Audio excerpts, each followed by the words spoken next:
Meus queridos irmãos, um bom dia, graça e paz. É um prazer para mim poder servi-los com a palavra de Deus essa manhã. Eu gostaria que vocês abrissem, por favor, as Bíblias de vocês comigo em Romanos, no capítulo 2. Nós vamos dar continuidade aos nossos estudos nessa carta, que é das mais preciosas do Novo Testamento, um documento muito importante para a compreensão da nossa fé, e que o bom Deus, por meio da sua muita misericórdia, possa tratar conosco por meio dela.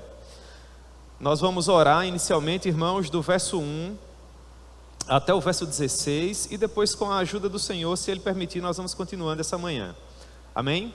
Romanos capítulo 2, a partir do verso 1, a palavra do Senhor nos diz assim: Portanto, és indesculpável, ó homem, quando julgas quem quer que sejas, porque no que julgas a outro, a ti mesmo te condenas, pois praticas as próprias coisas que condenas. Bem sabemos que o juízo de Deus é segundo a verdade contra aqueles que praticam essas coisas. Tu, ó homem, que condenas os que praticam tais coisas e fazem as mesmas, pensa que te livrarás do justo juízo de Deus? Ou desprezas a riqueza da sua bondade e tolerância e longanimidade, ignorando que a bondade de Deus é que te conduz ao arrependimento?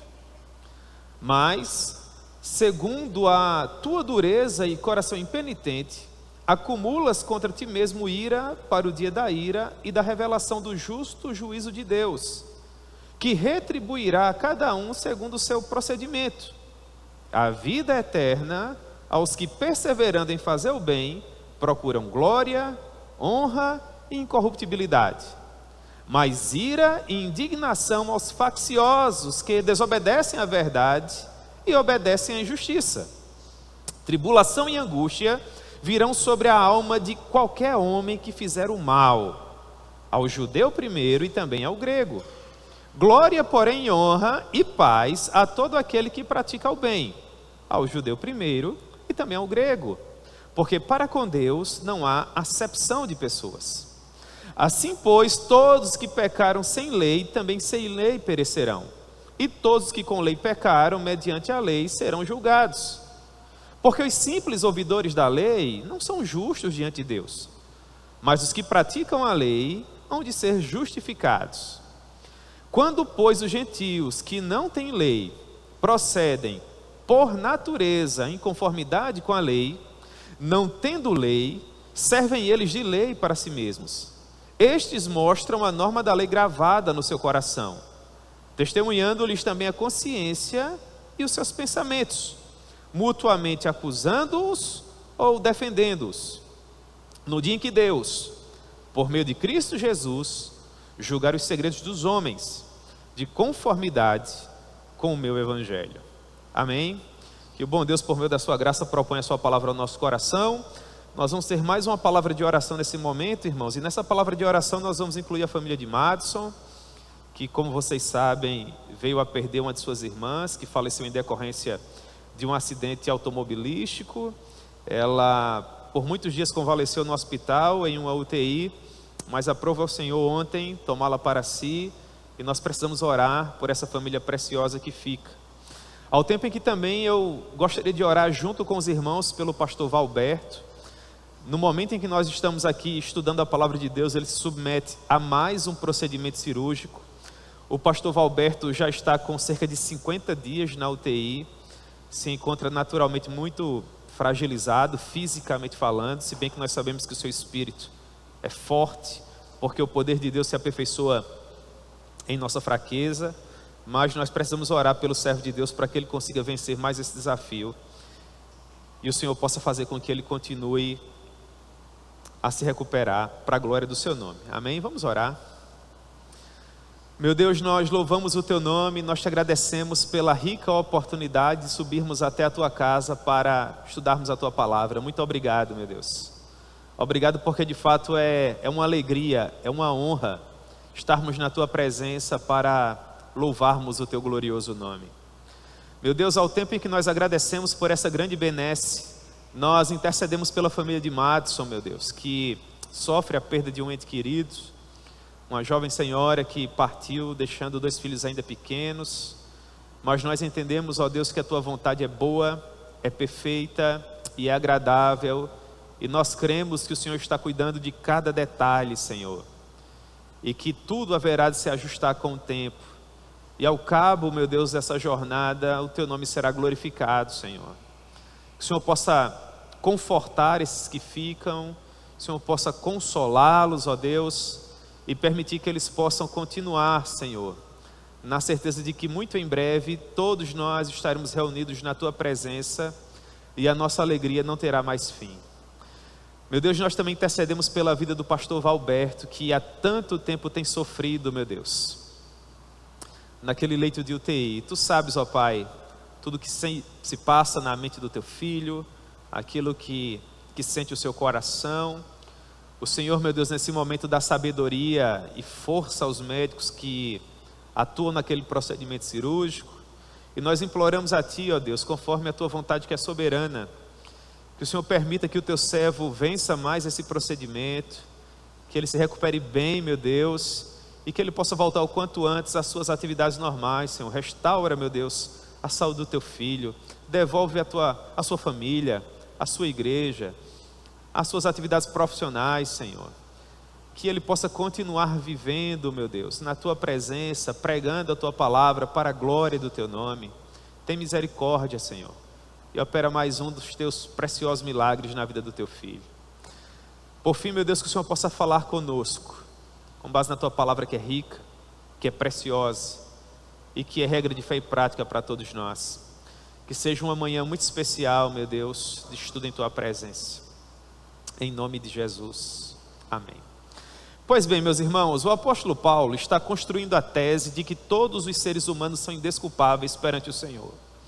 O grande objetivo do apóstolo Paulo, quando ele escreveu aos Romanos, seria apresentar a justiça por meio da fé. É o assunto que nós temos estudado desde quando nós iniciamos essa nossa série de mensagens em Romanos. Se você olhar para a sua Bíblia, em Romanos capítulo 1, verso 16... eu gostaria que, por gentileza, você abrisse a sua Bíblia comigo, Romanos capítulo 1, verso 16. Você precisa considerar o apóstolo Paulo escrevendo para uma igreja que ele não conhecia. O apóstolo Paulo está procurando deixar claro na mente daqueles irmãos, lá da Roma de pelo menos 2000 anos atrás, que a doutrina que ele estava prestes a compartilhar com aqueles irmãos era a doutrina mais importante das vidas deles. O conhecimento teológico que eles precisavam adquirir o mais rápido possível. Aqueles que já possuíam esse conhecimento deveriam viver ainda mais com base nele, e aqueles que porventura ainda não tivessem acesso a esse conhecimento precisariam depositar nele toda a sua confiança. Então o apóstolo Paulo diz, olhando para esse verso 16, que ele não se envergonhava da doutrina que ele estava prestes a compartilhar com aqueles irmãos. E por que Paulo não se envergonhava dessa doutrina? Quer eles depositassem confiança nela, quer não. Quer eles dessem credibilidade à mensagem do apóstolo Paulo, quer não. Paulo diz, ora, eu não me envergonho dessa doutrina, porque essa doutrina é o poder de Deus para a salvação de todo aquele que nele crê. Quer essa pessoa seja descendente de Abraão, seja judeu, quer essa pessoa seja de qualquer outra nacionalidade, seja gentílica. Por quê? Porque a justiça de Deus apenas se manifesta por meio da manifestação do conhecimento dessa doutrina. Leia-se, a justiça de Deus se revela no Evangelho, que era a mensagem que Paulo estava prestes a compartilhar. As boas novas de salvação, a nossa confiança, o futuro eterno das nossas almas, sob a responsabilidade de um Messias, de um intercessor entre Deus e os homens. Contudo, perceba que quando Paulo propõe a doutrina e diz que não se envergonha dela, ele não diz qual é o objeto da nossa fé. Paulo não diz em quem nós devemos depositar a nossa confiança. Ele apenas diz que todo aquele que deseja ser salvo precisa depositar toda a sua confiança nessa verdade. Mas antes de falar qual verdade, ele prefere a princípio nos dizer o tamanho da nossa necessidade, que é o assunto que nós temos estudado no capítulo 1 e agora no capítulo 2. O capítulo 2 nós iniciamos o estudo desde o domingo anterior, em uma aula maravilhosa com o nosso irmão Leandro. Se você ainda não assistiu, eu quero encorajar você a assistir. Então perceba, o apóstolo Paulo, antes de compartilhar conosco o antídoto, ele prefere, a princípio, falar da gravidade da doença. E na minha maneira de ver, teologicamente falando, isso é muito importante. Por quê? Porque quando nós estamos doentes, pense, por exemplo, num resfriado leve. Pela experiência de vida que você já tem, você sabe quando um resfriado é mais leve ou ele é mais pesado. Um resfriado mais leve, você praticamente não se importa com ele. Você sabe que em condições normais o seu organismo vai reagir. E em pouco tempo, 1 ou 2 canjas de galinha depois, você vai estar melhor. Contudo, quando se trata de uma outra patologia, quando você precisa ir na consulta, e o médico pede novos exames, e quando finalmente você chega com aqueles exames, ele olha para aqueles resultados, pigarreia um pouco, olha nos seus olhos e fala assim: olha, a situação é grave. Então você dá ouvidos àquilo que ele tem a dizer, sim ou não? O seu coração bate de uma maneira diferente, você fica ali apreensivo, porque se trata, infelizmente, de algo muito grave. Respeitadas as devidas proporções, é isso que o apóstolo Paulo está tentando causar nos leitores da sua carta. Se Paulo a princípio começasse apresentando a doutrina, aqueles irmãos correriam o risco de não valorizá-la da maneira como eles deveriam valorizar. Mas quando Paulo gasta 3 capítulos pelo menos falando da doença, falando da desgraça, falando da miséria, da maldição, então as pessoas finalmente param e ávidas perguntam para ele: Paulo, qual a saída? Qual a solução? Como nós poderemos nos livrar desse mal? Semelhante ao moribundo que olha desesperado para o médico e diz: mas doutor, que a doença é grave eu sei, o que eu quero saber é como eu posso me livrar dela. Como é que eu posso permanecer vivo? Mas não meramente vivo, vivo e com qualidade de vida, que é o que todos nós queremos, sim ou não? Você quer simplesmente permanecer vivo ou você quer ter uma vida de qualidade? Mas é óbvio que nós queremos viver e viver bem. Esse é o desejo de todos nós. E é isso que Paulo compartilha conosco em Romanos, irmãos. O antídoto que nos fará viver bem, viver felizes, viver saudáveis. No capítulo 1, a partir do verso 18, Paulo a princípio prova para todos os gentios a sua grande necessidade do evangelho. A partir da criação, ele deixa claro que todos os seres humanos são indesculpáveis, porque aquilo que de Deus se pode conhecer foi manifesto entre eles. Por quê? Porque Deus lhes manifestou. Através da criação, Deus deixou claro para toda a humanidade que há um ser todo-poderoso que não apenas criou todas as coisas, mas que mantém todas elas, inclusive as nossas vidas. E esse Deus, ele não ficou sem testemunho de si mesmo, pelo contrário, ele se manifestou a todos os seres humanos através dos seus atributos invisíveis, através do seu eterno poder e da sua própria divindade, e claramente tem se relacionado com todos os seres humanos desde o princípio do mundo, por meio das coisas que foram criadas. E por causa disso, pelo fato de todo ser humano poder olhar para o céu e perceber que é um Deus que criou e que mantém todas as coisas, que todos os seres humanos são indesculpáveis. Por quê? Porque tendo conhecimento de Deus, não o glorificam como Deus, não lhe dão graças, antes se tornam nulos em seus próprios raciocínios. Eles sabem que existe um Deus, mas eles não querem se dobrar a esse Deus. Muito pelo contrário, via de regra, com 12 ou 13 anos, nós seres humanos, já olhamos para os nossos pais, por exemplo, que são as figuras de amor mais próximas que nós temos daquilo que pode ser representado no amor de Deus, e nós falamos para eles: eu sei o que é melhor para a minha vida, eu posso tomar as minhas próprias decisões, eu posso ser o senhor do meu destino. o capitão da minha alma. E com o nosso comportamento ímpio, é isso que nós falamos para Deus quando nós o conhecemos por meio daquilo que foi revelado na criação, ou por meio daquilo que foi revelado em sua palavra, e não queremos nos dobrar a Ele, nos render ao seu senhorio, achando que podemos ser os nossos próprios senhores. Nós achamos com isso que somos muito sábios, mas Paulo diz em Romanos capítulo 1, que na verdade nós somos loucos. Por quê? Porque quando a criação manifesta a glória de Deus, porque quando Deus se manifesta especialmente por meio da sua palavra, e você se achando mais sábio que Deus, prefere viver de acordo com as suas próprias regras, a maneira com que Deus pune você é permitindo que você viva sem Ele. Essa é a pior punição que um ser humano pode receber. Ele acha que é o Senhor da vida dele, ele acha que está tomando as melhores decisões, e não sabe que está sendo entregue a seu próprio destino. E quando isso acontece, quais são as consequências? O que é que o homem recebe quando ele troca a verdade de Deus por mentira? Passando a adorar a criatura em lugar do Criador. Ora, Paulo nos dá uma lista, que não é uma lista exaustiva, é uma lista meramente exemplificativa. O que é que acontece com pessoas que se levantam contra Deus, não o reconhecendo como tal? Ora, a partir de Romanos capítulo 1, verso 24, Paulo diz que Deus entrega tais pessoas à imundícia, pela concupiscência do seu próprio coração, para que elas desonrem o seu corpo entre si.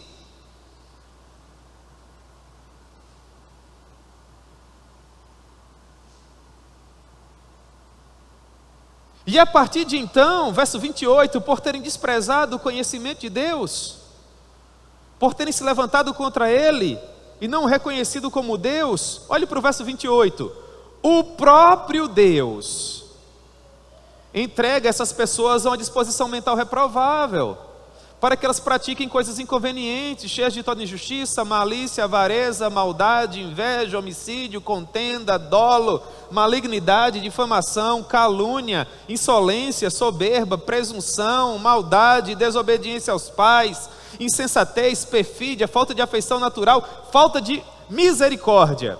E aí Paulo encerra o capítulo 1, dizendo o seguinte, verso 32, Romanos 1,32.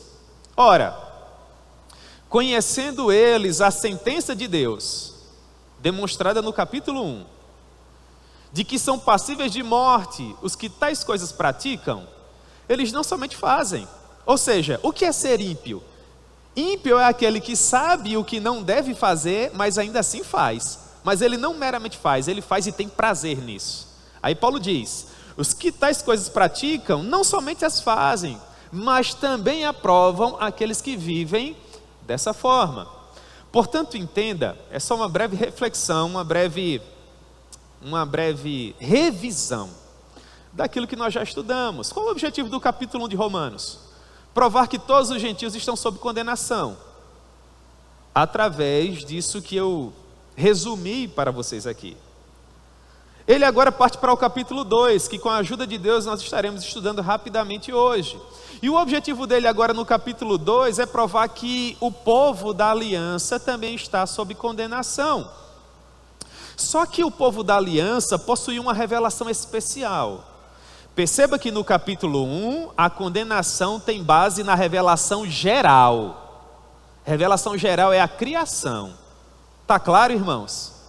No capítulo 2, a base da condenação do povo da aliança não será a criação, mas será a revelação especial de Deus para o seu povo, para os judeus.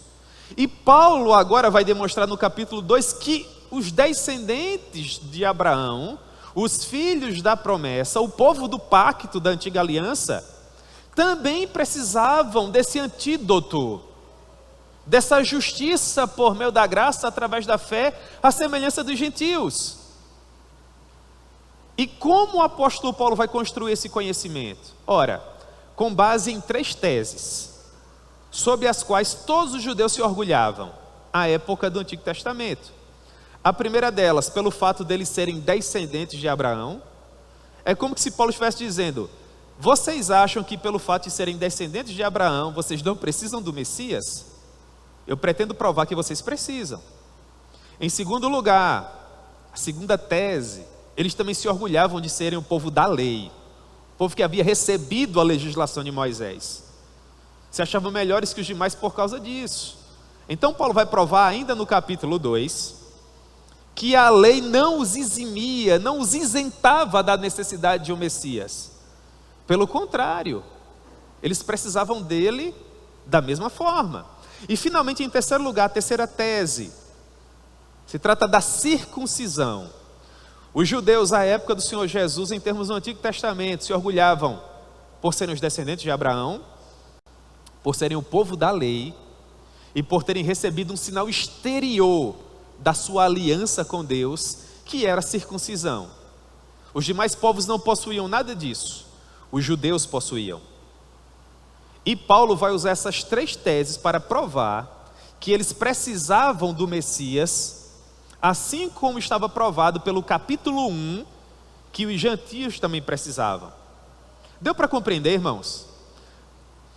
Por que é que Paulo está gastando tanto tempo para provar que todos os povos da terra precisavam do Messias?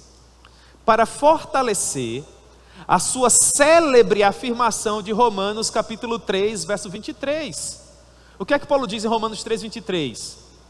Porque todos pecaram e destituídos estão da glória de Deus. Olhe para essa palavra todos que você está vendo aí na tela. Com base no capítulo 1 e no capítulo 2, essa palavra todos engloba todos os seres humanos, à exceção de Jesus. O capítulo 1 e o capítulo 2 prova, por A mais B, que todos, sem exceção, pecaram e destituídos estão da glória de Deus. Compreenderam? Muito bem, agora olhe comigo para o capítulo 2. Nós vamos pensar rapidamente a primeira tese. Pelo fato de serem descendentes de Abraão, aqueles irmãos preciosos estavam isentos de depositar a sua confiança na doutrina que Paulo estava prestes a apresentar? Na justiça por meio da fé? Não. E Paulo vai provar isso. Ele diz, portanto, verso 1: és indesculpável, ó homem, quando julgas a quem quer que sejas, porque no que julgas a outro, a ti mesmo te condenas, pois praticas as próprias coisas que condenas. Ora, os judeus se orgulhavam de serem descendentes de Abraão, mas quando nós olhávamos para o comportamento deles, nós percebíamos que eles não se comportavam à altura da linhagem que eles haviam recebido. Em outras palavras, eles eram descendentes de Abraão, fisicamente falando, mas espiritualmente falando, eles não conseguiam se comportar como o povo dessa aliança espiritual. Lembre que quando João Batista pregava no deserto da Judéia, alguns dos judeus, sobretudo fariseus e doutores da lei, eles atravessaram todo aquele deserto de areias escaldantes para ouvir a mensagem que estava sendo pregada por João Batista. Mas diferente das demais pessoas que estavam ali naquela assistência, ouvindo aquela prédica, ouvindo aquela pregação, os judeus se sentiam melhores, como se eles fossem privilegiados, se comparados a todos os demais. João Batista percebe isso, e o ponto que ele ataca para trazer aquelas pessoas à realidade, em tudo tem a ver com essa primeira tese, de que pelo fato de eles serem filhos de Abraão, eles não eram melhores, espiritualmente falando, que os demais. João Batista olha para aquele grupo de pessoas e fala assim, Mateus capítulo 3, verso 7. Vendo ele, leia-se, João Batista, que muitos fariseus e saduceus vinham ao batismo, disse-lhes, e perceba que palavras duras, raça de víboras, quem vos induziu a fugir da ira vindoura? Produzi, pois, frutos dignos de arrependimento, e não comecem a dizer entre vocês mesmos, temos por pai a Abraão. Você percebe que João Batista está combatendo esse orgulho? Eles diziam, nós somos melhores que os demais porque nós somos filhos de Abraão. João Batista diz, não comecem a dizer entre vocês, temos por pai Abraão, porque eu vos afirmo que destas pedras, Deus pode suscitar filhos a Abraão. Em outras palavras, existe uma beleza, existe uma sublimidade em serem descendentes de Abraão. Sim, é verdade. E o Antigo Testamento está aí para provar. A história está aí para provar. Mas espiritualmente falando, vocês precisam da justiça por meio da fé como todos os demais. Até porque quando nós condenamos outras pessoas por fazerem aquilo que nós mesmos estamos fazendo, nós nos condenamos a nós mesmos. É isso que Jesus diz. Vocês se acham superiores aos demais porque vocês são descendentes de Abraão, mas vocês vivem como eles vivem. Por causa disso, verso 2, nós bem sabemos que o juízo de Deus é segundo a verdade contra os que praticam tais coisas. Paulo está dizendo, vocês se orgulham porque vocês, no entendimento de vocês mesmos, não vivem como gentios, mas vocês vivem. Vocês se comportam como eles e vocês sabem, assim como eu também sei, que o juízo de Deus cedo virá contra aqueles que vivem dessa forma. E nós podemos fazer uma aplicação, irmãos, para a nossa vida, para a nossa realidade nos dias atuais. Não adianta nada você dizer que é evangélico e viver como um ímpio. O seu discurso não vai te eximir do juízo e da justiça de Deus. Nós, enquanto seres humanos, ficamos sempre naquela de que nós não queremos julgar a ninguém. Você vê uma pessoa se comportando de uma maneira equivocada, você sabe que aquilo não serve para a glória de Deus, e para não fazer qualquer juízo de valor, você diz assim, eu não estou aqui para julgar ninguém, o Senhor o sabe, mas no seu coração você também sabe que aquela pessoa se comporta como ímpia. Ela diz que nasceu de novo, quando na verdade ela não viveu.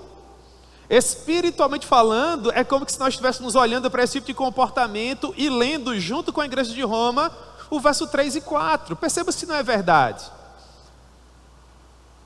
Tu, ó homem, que condenas os que praticam tais coisas e fazes as mesmas, você pensa que vai se livrar do justo juízo de Deus?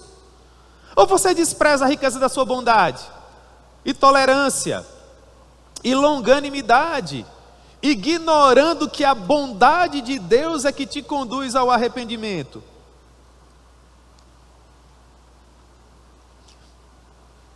Nós temos muitas pessoas, inclusive nos dias atuais, que elas são muito apressadas em encontrar o erro dos demais. Elas possuem uma palavra muito dura quando se trata de dizer o comportamento equivocado do seu semelhante. Mas às vezes, infelizmente, essas pessoas não possuem a mesma sensibilidade para perceber o seu próprio pecado.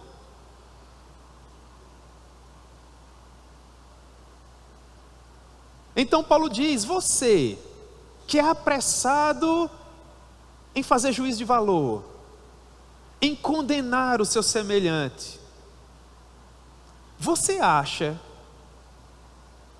que essa posição de autoridade que você ocupa te eximirá do justo juízo de Deus? Em outras palavras, porque você tem a prerrogativa de exortar outras pessoas à santidade, você acha que você mesmo não tem que ser santo? Você acha que pelo fato de estar sempre chamando os outros à santidade, você mesmo está isento de viver na presença de Deus? Ou você não lembra que essa posição que você ocupa tem a ver com a bondade, com a tolerância, com a longanimidade do Senhor? Era isso que aquelas pessoas, no contexto em que Romanos foi escrito, faziam com as demais. Eles estavam sempre dizendo o que de errado as outras pessoas faziam. Os fariseus, eles eram os melhores nisso. Estavam sempre se orgulhando de que eles é que jejuavam, de que eles é que lavavam as mãos antes das refeições. de que eles eram que guardavam todas as leis estabelecidas por Moisés e todas as demais leis elaboradas por eles próprios. E Paulo está dizendo: vocês pensam que por fazerem esse tipo de coisa vocês estarão isentos do juízo de Deus? Absolutamente. Não deixem de considerar que é a bondade de Deus que conduz vocês ao arrependimento. Paulo está querendo fazer com que aqueles homens reflitam, irmãos, que não conta, que não serve, que não contribui para absolutamente nada você se orgulhar por dizer que você é alguma coisa, quando na verdade você não é. No contexto desse documento que nós estamos analisando, nesse excerto, nessa perícope, nessa parte que eu estou lendo aqui, eles se orgulhavam de serem descendentes espirituais de Abraão. E Paulo está dizendo, espiritualmente falando, isso não contribui em nada. Pelo contrário, versículos 5 e 6. Mas segundo a tua dureza e coração impenitente, acumulas contra ti mesmo ira para o dia da ira e da revelação do justo juiz de Deus, que retribuirá a cada um segundo o seu procedimento. Então Paulo está dizendo que chegará um dia em que cada um de nós vai receber a recompensa daquilo que nós produzimos sobre a face da terra. E aí ele vai escrever 4 versos, do verso 7 ao verso 10, para rapidamente nos mostrar o que é que espera para um e outro grupo. Ora, só há 2 vias: recompensa ou punição. Satisfação, gozo, alegria eterna, ou juízo, sofrimento e condenação eterna. E Paulo deixa isso muito claro. Vamos pensar a princípio sobre recompensa. Ele diz assim, vou ler com vocês do verso 7 ao verso 10. A vida eterna aos que, perseverando em fazer o bem, procuram glória, honra e incorruptibilidade. Mas ira, indignação aos facciosos que obedecem à verdade, que desobedecem à verdade e obedecem à injustiça. Tribulação e angústia virão sobre a alma de todo e qualquer homem que fizer o mal, seja ele judeu ou gentil. Glória, porém, e honra e paz virá sobre todo aquele que pratica o bem, quer seja judeu ou gentil. E aí vem o verso 11. E esse verso 11 é o verso que você vai grifar. O verso 11 é o verso que vai resumir tudo que Paulo está dizendo do verso 1 ao verso 16. A alma mater dessa primeira parte de Romanos capítulo 2 é resumida no verso 11. O que eu estou tentando ensinar para vocês até agora pode ser resumido no verso 11. O verso 11 que diz: porque para com Deus não há acepção de pessoas. Você pode ser Silva, você pode ser Santos, você pode ser Lopes, você pode ser Albuquerque, você pode ser Souza, você pode ser Andrade, você pode ser Coutinho, você pode ser Valadares, você pode ser Souto, você pode ser Moraes. Deus não faz acepção de pessoas.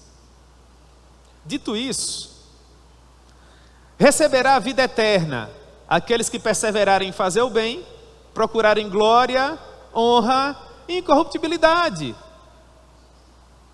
Receberá glória e honra todo aquele que praticar o bem, seja ele judeu ou gentil.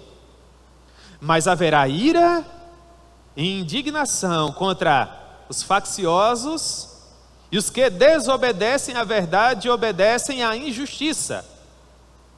Tribulação e angústia virá sobre todo e qualquer homem que não se render ao senhorio de Deus, seja ele judeu ou seja ele gentil.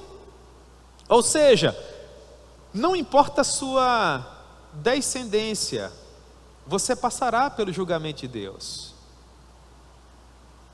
Então Paulo caminha para o final do seu argumento, a partir do verso 12, dizendo o seguinte. Perceba como a ideia, a partir do verso 12, é uma ideia de conclusão. Ele diz: assim, pois, Leia-se com base no que ele disse do verso 1 até o verso 11.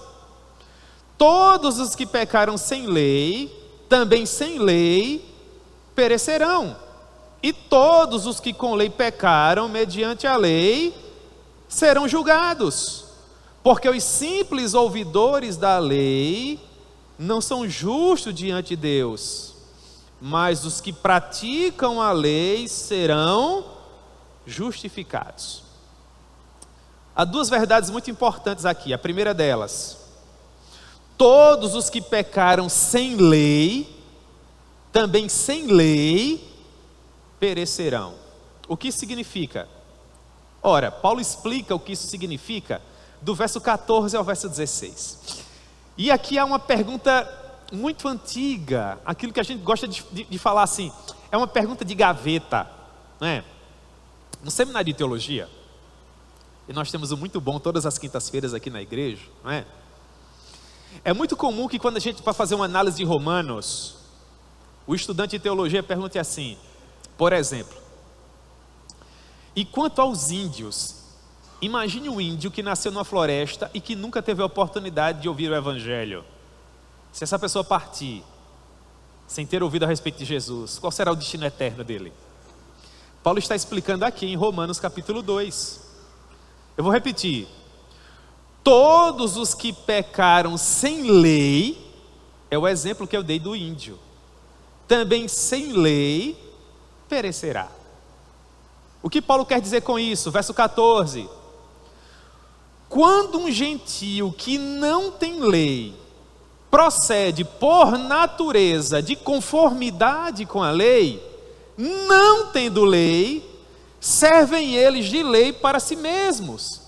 Estes mostram a norma da lei gravada no seu coração, testemunhando-lhes também a consciência e os seus pensamentos, mutuamente acusando-os ou defendendo-os.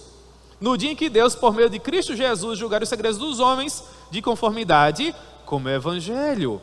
Paulo está dizendo o seguinte, que mesmo aquelas pessoas que foram criadas por Deus e que, diferente dos judeus, não receberam uma lei gravada em tábuas de pedra, essas pessoas, por sua vez, receberam uma lei que não foi gravada em tábuas de pedra, mas que na verdade foi gravada no seu próprio coração. Em outras palavras, o que Paulo está dizendo é que em todas as culturas, por mais que as pessoas não tenham recebido 10 mandamentos, como é o caso dos judeus da época de Moisés, todas as pessoas sabem o que devem ou o que não devem fazer. A depender da cultura que você faça parte, o pecado ele pode ter outro nome, mas ele jamais deixará de ser pecado. Quando há uma lei escrita e você peca contra ela, Paulo está dizendo que você vai ser julgado com base nessa lei que você quebrou. Mas quando não há uma lei escrita, contudo, por meio da graça de Deus, você sabe como se comportar e não se comporta dessa maneira, você não vai ser julgado por uma lei, até porque essa lei não existe. Contudo, você não vai deixar de ser julgado, porque você vai ser julgado em virtude do seu próprio coração. Deu para compreender, irmãos? Por que é que todos os seres humanos são indesculpáveis? E a gente volta para o capítulo 1. Porque a partir de tudo aquilo que foi criado, todo ser humano percebe que há um Deus que cria e que mantém todas as coisas. Quando essa pessoa, com base nesse conhecimento, não vive para a glória de Deus, ela é indesculpável como qualquer outro. É o que Paulo está dizendo aqui.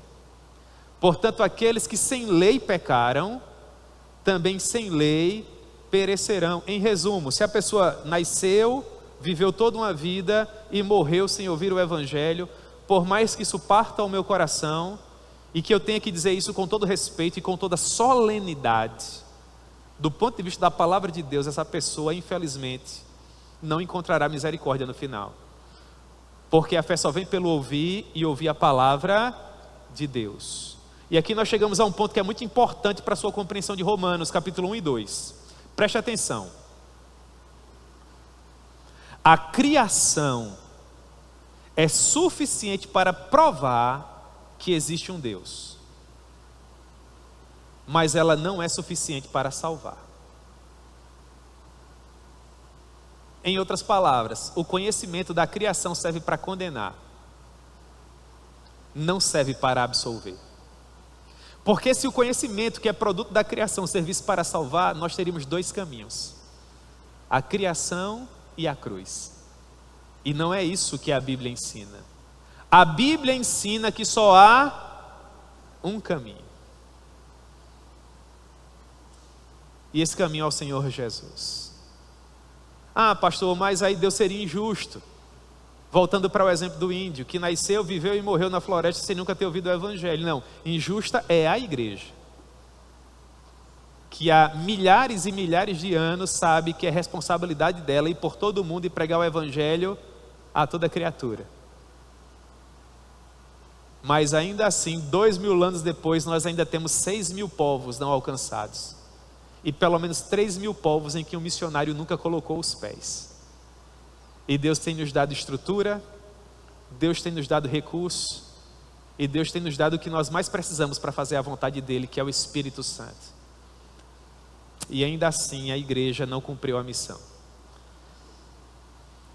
Segunda verdade importante: todos os que com lei pecaram, mediante a lei serão julgados. Todos os que com lei pecaram, mediante a lei serão julgados. Onde é que Paulo explica isso? Ora, a partir do verso 17, eu gostaria de ler com vocês. Isso vai nos levar à nossa segunda tese. Se porém tu, que tens por sobrenome judeu, e repousas na lei, e te glorias em Deus, que conheces a sua vontade, e aprovas as coisas excelentes, sendo instruído na lei, que estás persuadido de que és guia dos cegos, luz dos que se encontram em trevas, instrutor de ignorantes, mestre de crianças, tendo na lei a forma da sabedoria e da verdade. Verso 21.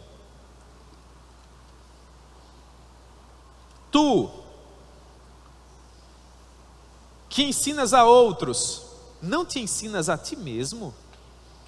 Tu que pregas que não se deves furtar, furtas?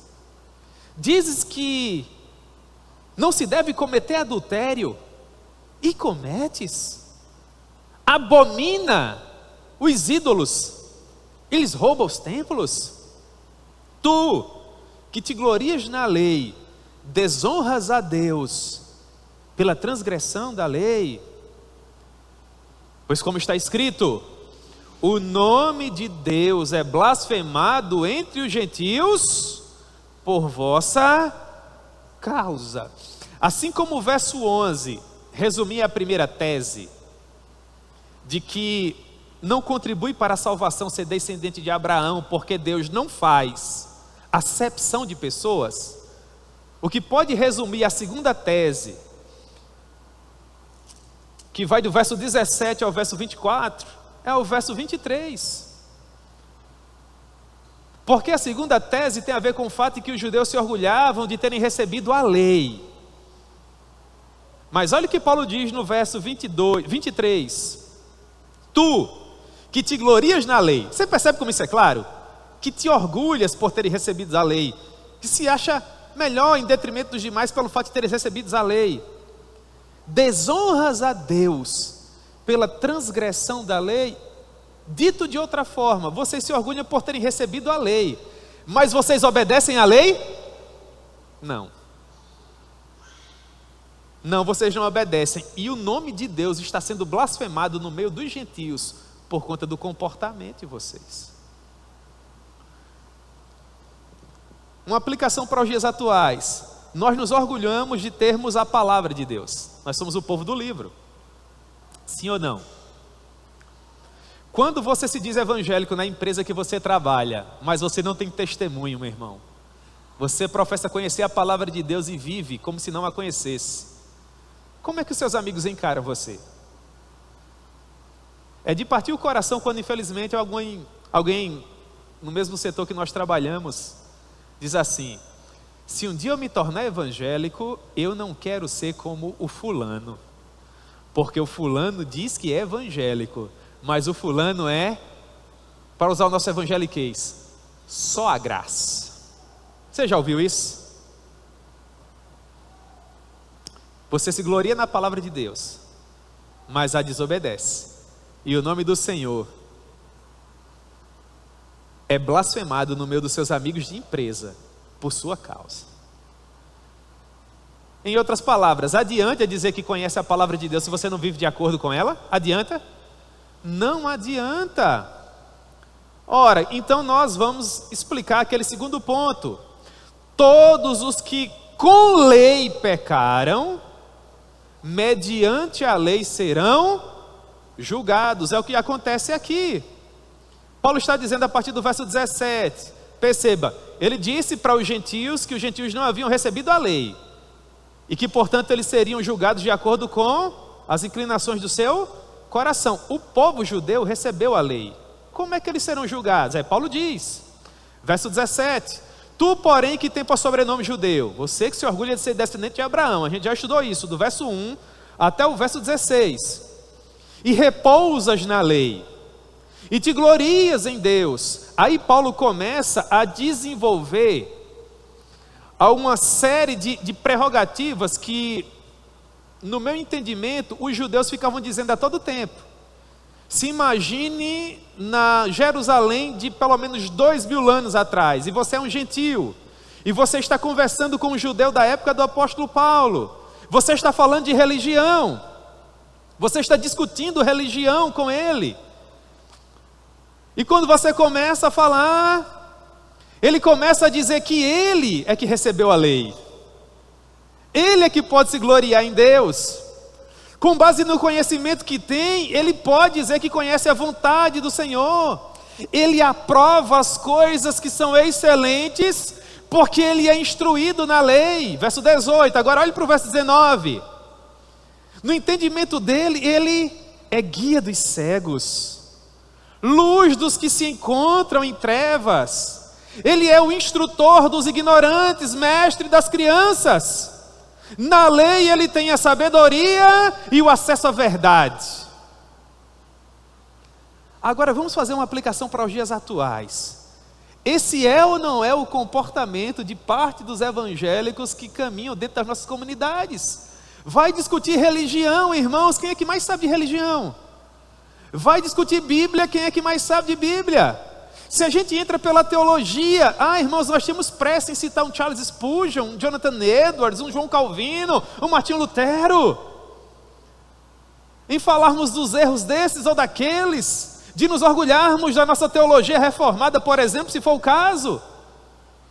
Nós temos, irmãos, essa inclinação de afirmarmos que conhecemos a verdade, que aprovamos o que é bom, que somos instruídos na lei, que podemos guiar os cegos, porque outrora nós estávamos cegos, mas agora nós vemos. Nós podemos dizer o caminho, porque outrora estávamos perdidos, mas somos achados. Se isso tudo for verdade, muito bem, mas se não for, de que adianta você dizer que é tudo isso, se você não passar de um hipócrita? Em outras palavras, Deus está muito mais preocupado com quem nós somos do que com aquilo que nós afirmamos ser. Porque enquanto as pessoas que ouvem a nossa voz só conhecem a nossa reputação, Deus conhece o nosso caráter. Se você olhasse para um fariseu da época de Jesus, você tinha alguma dúvida de que aquela pessoa estaria no céu? Dava o dízimo até do coentro, da hortelã. Você sabe que a pessoa fazer uma feira e deixar 10% do pacote de hortelã que comprou?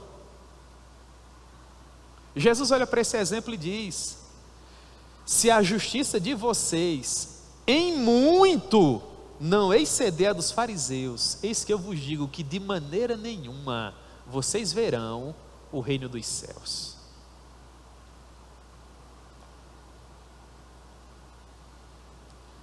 Aí agora Paulo coloca a responsabilidade sobre quem conhece. Você lembra? Ele está desacreditando a segunda tese. Eles se orgulhavam de terem recebido o quê? A lei. Aí Paulo diz assim no verso 21 ao verso 23. Você que ensina aos outros, será que você não ensina a você mesmo? Você tem ideia da responsabilidade, irmão?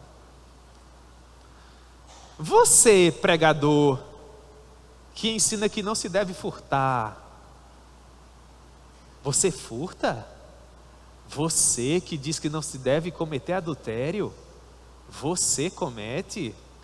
Você diz que adorar imagem de escultura é errado, e você possui os seus próprios ídolos no seu coração. Você adora o dinheiro, pregador? Você adora os bens? Você adora a fama? Quem é o seu ídolo? Talvez você não adore uma imagem feita de madeira ou gesso, mas você adora o quê? Quem é o seu Deus?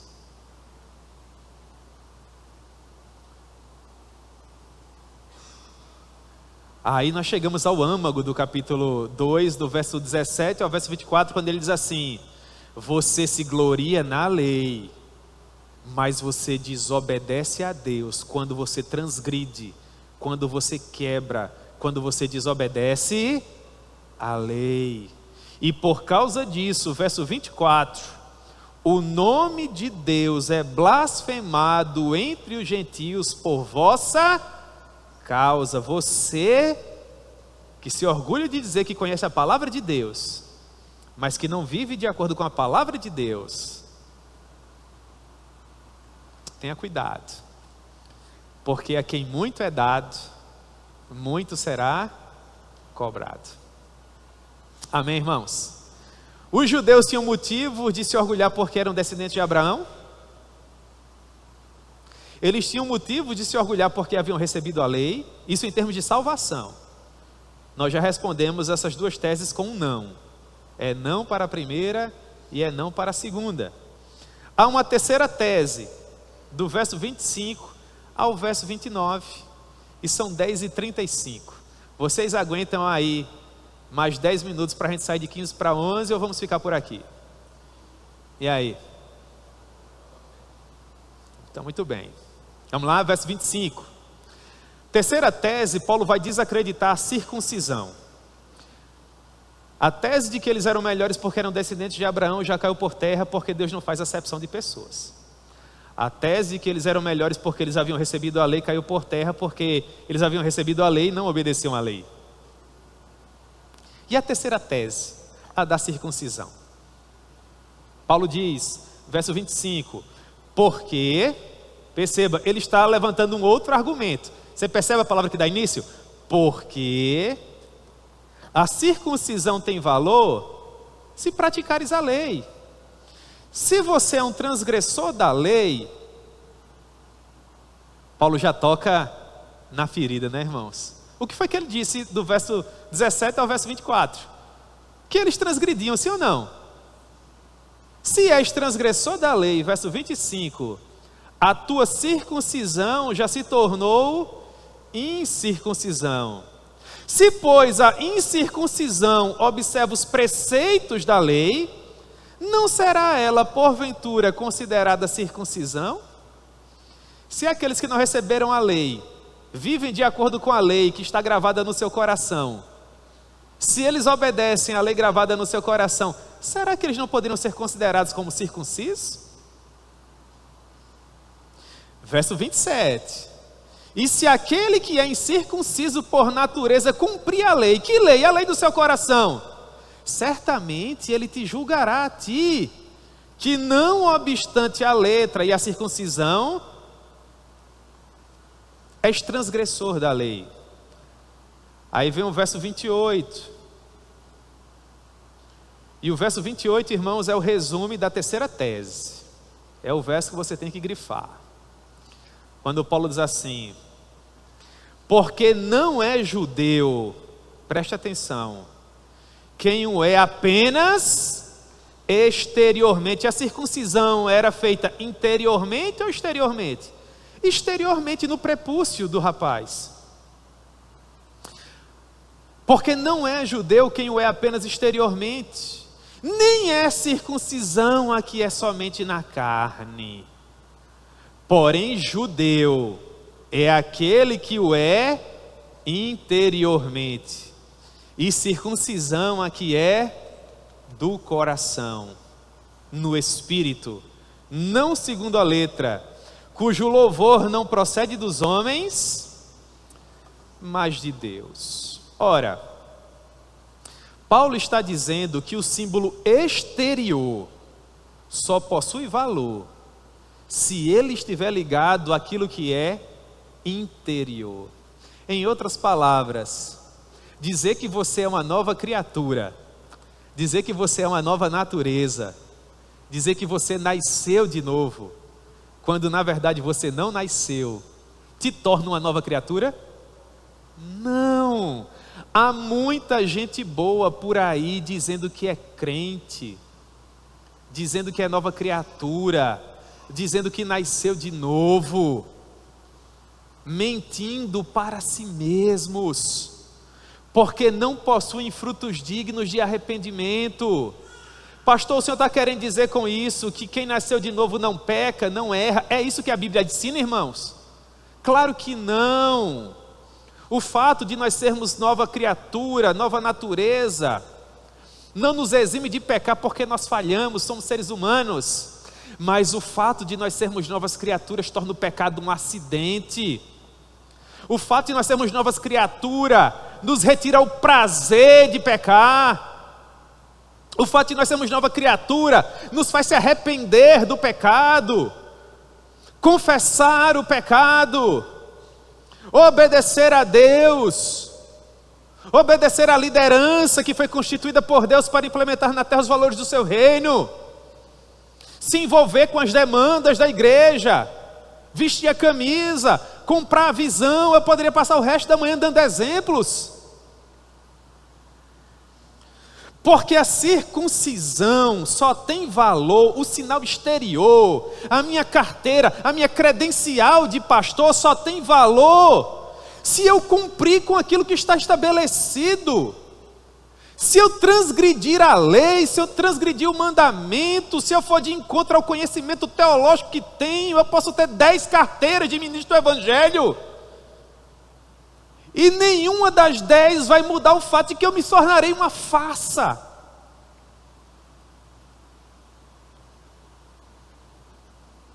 Porque a minha circuncisão, o meu título, a minha projeção,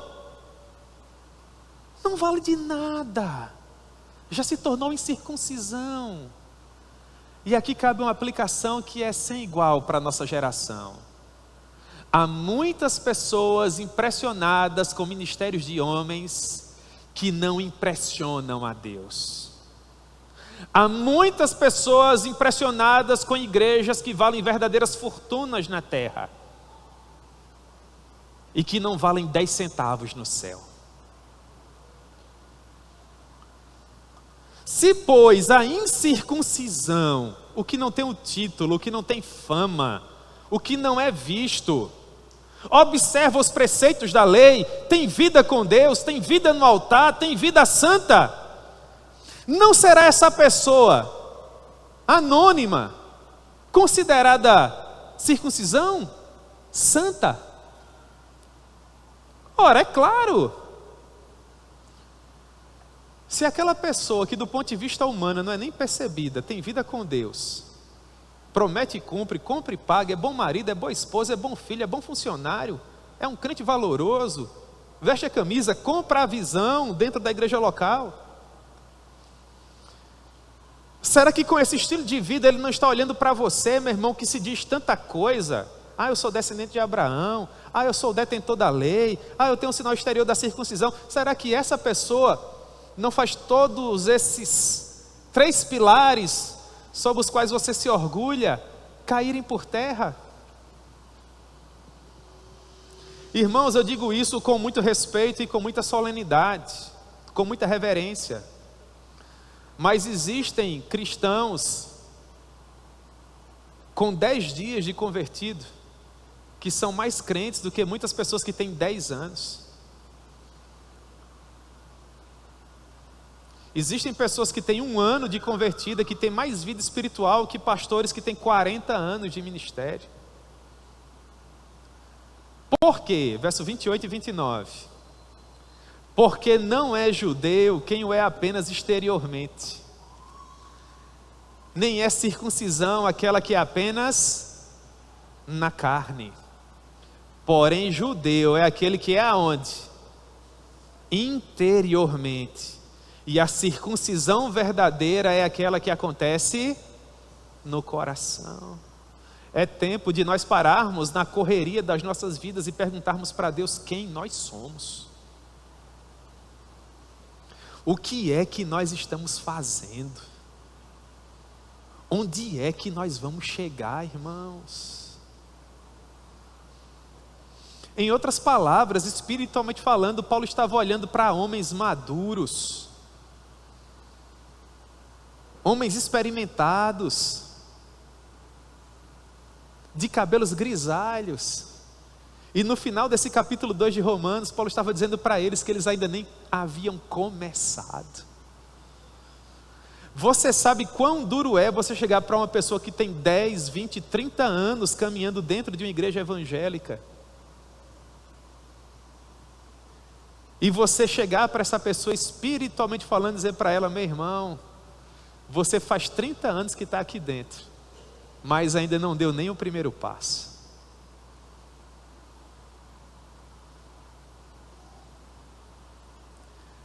Dentro do exemplo de Paulo em Romanos capítulo 2, as pessoas que mais achavam que estavam próximas do reino dos céus, na verdade eram as pessoas que estavam mais o quê? Distantes.